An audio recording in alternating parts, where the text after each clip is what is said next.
Hi, and welcome to The Curling Show, the podcast that brings you interviews with the sport's top athletes and the people who shape the game.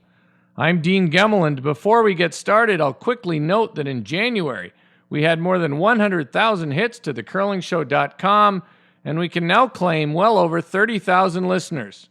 Let me say thank you to fans of this podcast, especially those who have gone out of their way to tell others about it. And thanks to the players and guests who have been willing to subject themselves to interviews. It's all much appreciated. Now on to this edition, a conversation with a front-end player on a team that is in the mix whenever they play. The lead on the team that's currently number 3 on the Asham World Curling Tour money list and the Order of Merit, Nolan Thiessen, welcome to the Curling Show. Hey, thanks for having me, Dean. Hey, the Alberta Men's Boston Pizza Cup. Somehow the words pizza and cup don't work real well together for me, but anyways, it gets underway next week, but let's start with the last Capital One Grand Slam. Another good run for your team, but a final result that must be getting a bit frustrating. Are these second-place finishes beginning to test the resolve of your team?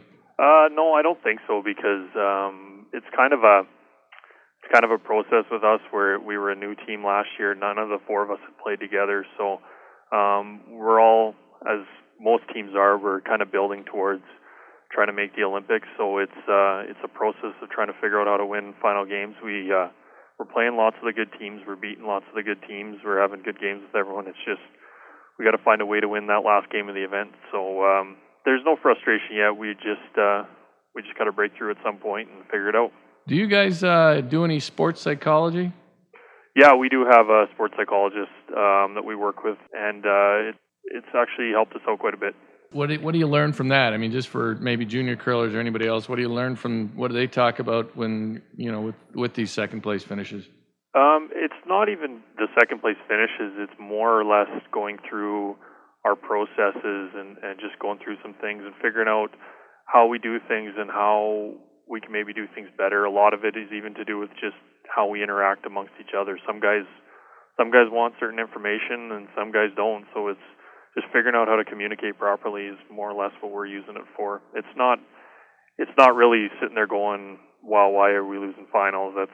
That's not really what we went through. And I mean, we've won 3 finals this year too, so it hasn't really been that we lose every final we get to. Yeah, it's interesting. That does sort of seem to be the message that's sometimes conveyed with the CBC coverage as well. I think this is more Joan McCusker than Mike, but they sometimes act as if, on the coverage, as if you guys just came out of the Avonare Men's League last week.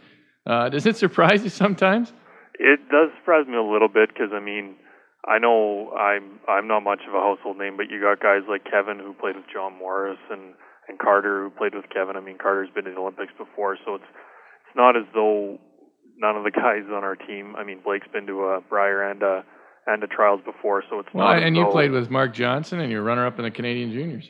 Yeah, exactly. So I mean, it's not as though we've never played in big games before, and it's not as though we've never played in arena settings with lots on the line. So it's a little funny, but it's nothing to be too concerned about. Well, I think part of the reason they do it is they are trying to craft a story, for the broadcast. So exactly, and I think they also sort of are almost making us out to be kind of the underdogs against the big boys of the world, so right. I mean, that's fine with us.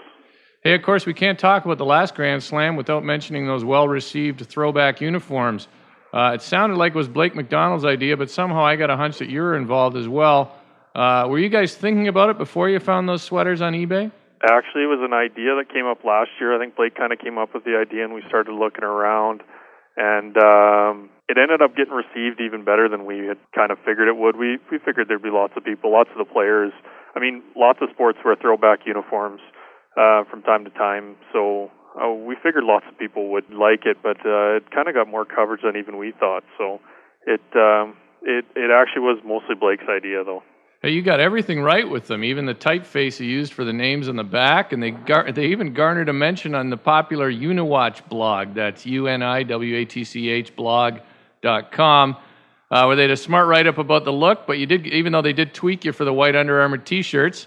Do you guys have any other ideas going forward to go in the other direction for curling fashion? In other words, a really modern look that we've yet to see. You know what? We don't have anything on deck right now. It's good to see teams trying different things, like Howard with the pink stuff last year, and with the numbers this year, and I think people should try to push the limits. And there's too much black and gray out there, and it's good to get.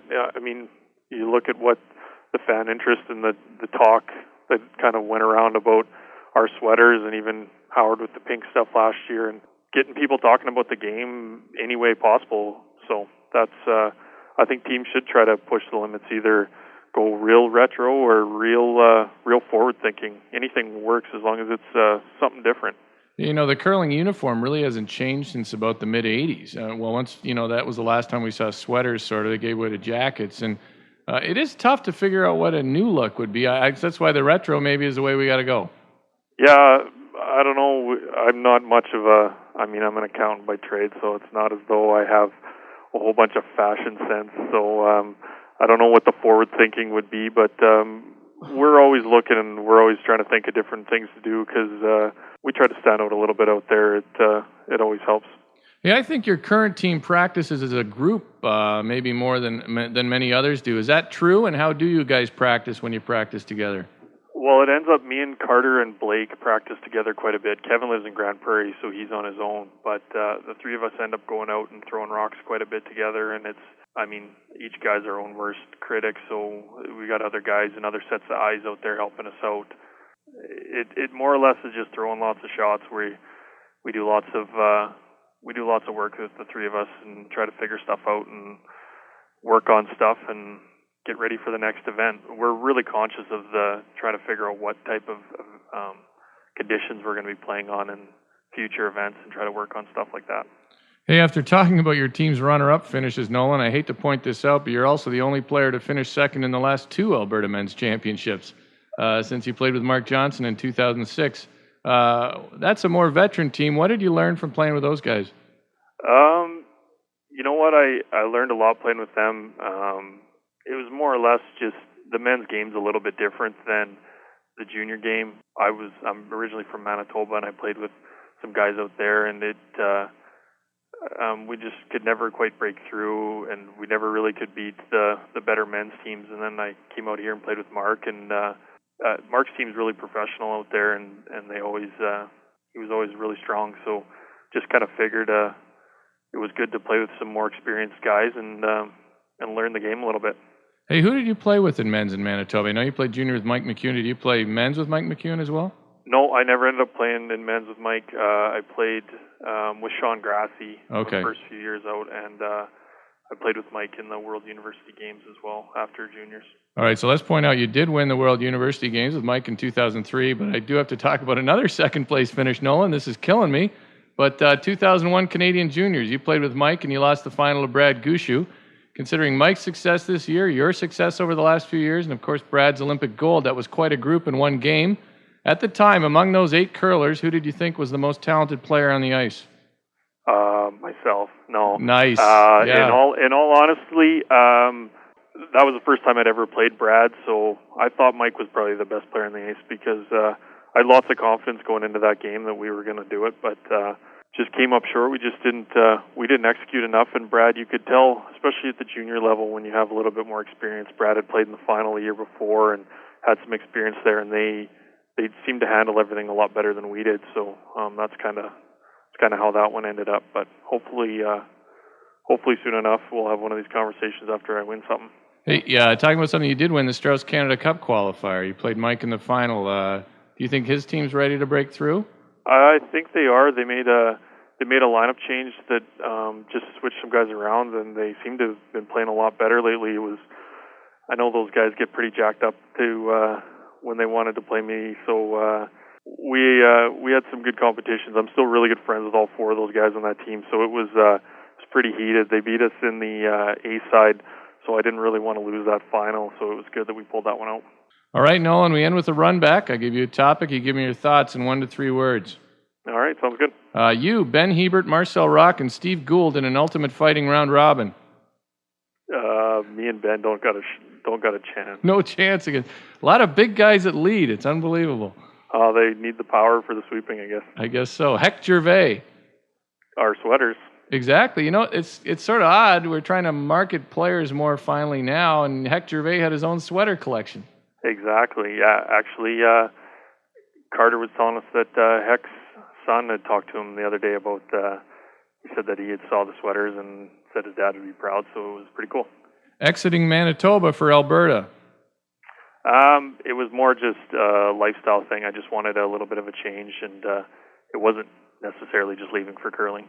The absence of Charlie Thomas and Mark Johnson from the Boston Pizza Cup.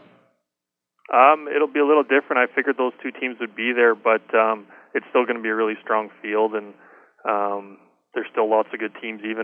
Even after Kevin, Randy, and ourselves, there's still lots of really talented players out there that can beat us all on any given day. That's the thing. Even those other teams that aren't as well known, they have some pretty talented curlers within them.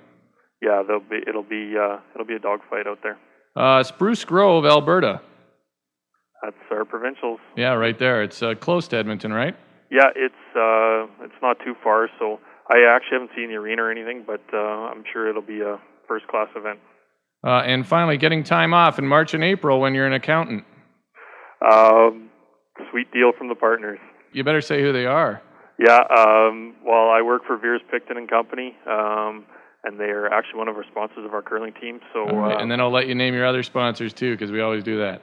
Okay. Well, our other sponsors are Wild Rose Pump and Compression out in Lloyd, GenMech, it's a construction company in Bonnyville, and Club Fit workout chain here in Edmonton. All right, Nolan, thanks for your time. Congratulations on a very strong season, a very strong season and a half, in fact, and good luck next week in Spruce Grove. All right, thanks for having me, Dean. That's Nolan Thiessen on The Curling Show. Remember to check out The Curling Show group on Facebook. And once again, thanks for listening.